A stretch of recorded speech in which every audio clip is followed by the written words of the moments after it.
இந்த தேர்தல் புதுச்சேரி மாநிலத்தில் நடந்த தேர்தல் பணபலத்திற்கும் அதிகார பலத்திற்கும் மக்களுக்கும் தேர்தல். மக்கள் எங்கள் பக்கம் இருந்து எங்களுக்கு வாக்களித்து எங்களை வெற்றி பெற வைத்திருக்கிறார்கள்.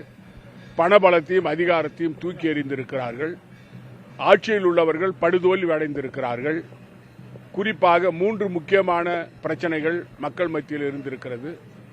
ஒன்று, பிரதமர் நரேந்திர மோடியை புதுச்சேரி மாநில மக்கள் ஏற்றுக்கொள்ளவில்லை.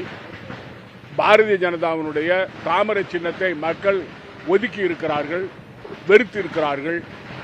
மூன்றாவதாக, பாரதிய ஜனதா கட்சியுடைய வேட்பாளர் திரு நமச்சிவாயம் அவர்கள் புதுச்சேரி மாநிலத்தினுடைய உள்துறை அமைச்சராக அந்த என்டிஏ கூட்டணியில பாரதிய ஜனதா கட்சியை சேர்ந்தவர் தேர்தல் களத்தில் நின்றார். அவரை மக்கள் ஏற்றுக்கொள்ளவில்லை. அதற்கு முக்கியமான காரணம், புதுச்சேரி மாநில மக்கள் ஊழல் பேர் வழிகளை தேர்ந்தெடுக்க மாட்டார்கள் என்பது இந்த தேர்தல் ஒரு முக்கியமான உதாரணம். பணபலத்திற்கும் அதிகார பலத்திற்கும் மக்கள் மையவில்லை. மக்கள், அதாவது மக்களோடு மக்களாக இருக்கின்ற எங்களுடைய இந்தியா கூட்டணிக்கு வாக்களித்திருக்கிறார்கள். இது ஊழல் அரசியல்வாதிகளுக்கு மிகப்பெரிய பாடம். யார் அரசியலில் கொள்ளையடித்து அந்த கொள்ளையடித்த பணத்தை செலவு செய்து தேர்தலில் வெற்றி பெற வேண்டும் என்று நினைக்கிறார்களோ அவர்களுக்கெல்லாம் இது பாடம். அது மட்டுமல்ல, 2021 திரு நமச்சிவாயம் அவர்கள் காங்கிரஸ் கட்சியை விட்டு விலகி பாரதிய ஜனதா கட்சியில் சேர்ந்தார். 2016ஆம் ஆண்டு அவரை அன்னை சோனியா காந்தி அவர்கள் காங்கிரஸ் கட்சியுடைய மாநில தலைவராக நியமித்தார்கள். அந்த தேர்தலில் நாங்கள் வெற்றி பெற்றோம். அப்பொழுது திரு நமச்சிவாயம் அவர்கள், நான் முதலமைச்சராக எனக்கு சட்டமன்ற உறுப்பினர்கள் எல்லாம் காங்கிரஸ் சட்டமன்ற உறுப்பினர்கள் பரிந்துரை செய்த சமயத்தில் என்னை எதிர்த்து போட்டியிட்டார். மொத்தம் 15 சட்டமன்ற வேட்பாளர்கள் சட்டமன்றத்தில் வெற்றி பெற்றவர்களில் அவரை தவிர வேறு யாரும் அவருக்கு வாக்களிக்கவில்லை.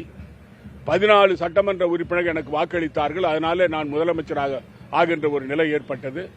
ஆனால் அந்த சமயத்தில் அவர் மக்கள் மத்தியில் சொன்னது, என்னால் தான் புதுச்சேரி மாநிலத்தில் காங்கிரஸ் ஆட்சி வந்தது என்று சொன்னார். காங்கிரஸ் கூட்டணி ஆட்சி, திராவிட முன்னேற்ற கழக கூட்டணி ஆட்சி வந்தது என்று சொன்னார். இந்த தேர்தலிலே அவர் சொன்னது பொய் என்று மக்களுக்கு இப்பொழுது தெளிவாக தெரிகிறது. நமச்சிவாயத்தை மக்கள் புறக்கணித்திருக்கிறார்கள். நமச்சிவாயத்தை மக்கள் ஏற்றுக்கொள்ளவில்லை. நமச்சிவாயம் ஒரு ஊழல் பேர்வழி என்று மக்கள் முற்றுப்புள்ளி வைத்திருக்கிறார்கள். அதனால்தான் அவர் படுதோல்வி அடைந்திருக்கிறார். இதற்கு திரு ரங்கசாமி அவர்களுடைய ஆட்சியும் காரணம். ரங்கசாமி ஆட்சியில முதலமைச்சரிலிருந்து அனைத்து அமைச்சர்களும் ஊழல் பேர் வழிகள். இதை தொடர்ந்து 3 வருடங்களாக மக்கள் மத்தியிலே நாங்கள் இந்தியா கூட்டணியின் சார்பில் நாங்கள் கூறி வருகிறோம். குறிப்பாக முதலமைச்சர் ரங்கசாமியினுடைய துறையிலே ஊழல் நடக்கிறது. இதற்கெல்லாம் முற்றுப்புள்ளி வைத்துதான் மக்கள் இந்த ஆட்சியாளர்களை ஒதுக்கி இருக்கிறார்கள், இந்தியா கூட்டணிக்கு வாக்களித்திருக்கிறார்கள். திரு ரங்கசாமி அவர்கள், அவருடைய அமைச்சரவையில் இருக்கின்ற 5 அமைச்சர்களும் தார்மீக பொறுப்பேற்று புதுச்சேரி மாநில மக்கள் அவர்களை ஏற்றுக்கொள்ளவில்லை என்பதனாலே உடனடியாக ராஜினாமா செய்ய வேண்டும்.